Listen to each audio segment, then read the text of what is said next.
नमस्कार मु नृत्यांगना टीम रो कहउथिली आमे आस्तुलु एडी प्रोग्राम करिया पे एटा पे गोटे करि सारछु आ एटी सब जिन सब भल अरेंजमेंट हेची आ बहुत भल लागु जे परिवेशटा जेतु काकटपुर मां मंगला कर देवी को ऊपर करिथिलु फर्स्ट करथुलु बंदेश्वर जननी ऊपर तापरे वर्ष देवी मां को ऊपर या देवी करिथिलु आमे बहुत भल थिला आमे बहुत भल करिछु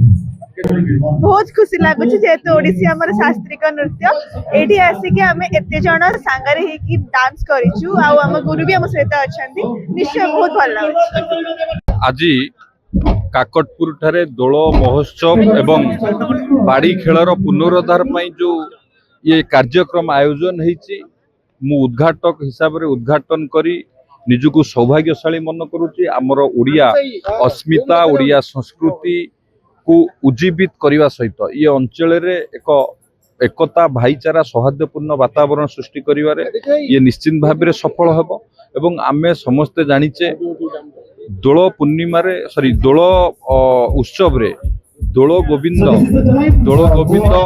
भक्तों पाखक आसंती एटी भगवान को पाखक भक्त जाती नहीं भगवान भक्त को पाखक आसंती अंचल रे शांति प्रेम प्रतिष्ठा करबा पई किभली भाव रे समाज रे आमे आगु को बढ़िबा शांति प्रेम भावना रे एवं समस्तक सहित एकाकार हेकी दलगत जाति धर्म निर्विशेष रे आमे एक ये समाज को ये वार्ता देथान एवं निश्चित भाव रे ये महोत्सव जो उद्देश्य ने आयोजन करा जाय निश्चित भाव रे मु महाप्रभु जगन्नाथ पाखे माँ मंगला पाखे प्रभु दोल गोविंद पाखे प्रार्थना करुच्ची ये आहुरी आगु को बढ़ू एवं ये अनुष्ठान उत्तरोत्तर कामना करुच्ची एवं आमर जो लक्ष्य रही विकसित ओडिशा समृद्ध ओडिशा गठन करने ये निश्चित भाव में सहायक हम आम भितर एकता भाईचारा रहिले आमे आहुरी आगु को बढ़िबा काकटपुर निर्वाचन मंडली मध्य आगु को बढ़िबा। आज आमर मान्यवर मंत्री संपन चंद्र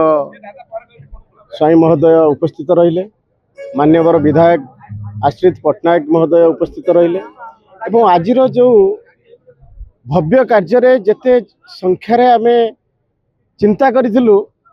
निश्चिंत रूपे आपण माने देखुथिबे बहुत अधिक श्रद्धालु माने इठी उपस्थित रहिले एवं ये कार्यक्रम को उपभोग करुछंती। आज शांति एवं उल्लास एवं खुशीर मुहूर्त आम काकटपुर अंचलवासी एभली एक कार्यक्रम को समस्ते मिसिकी सफल करिसेंती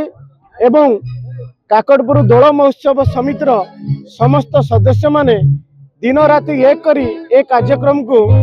सफल करिथिबार मु समस्त को धन्यवाद जणाउछि।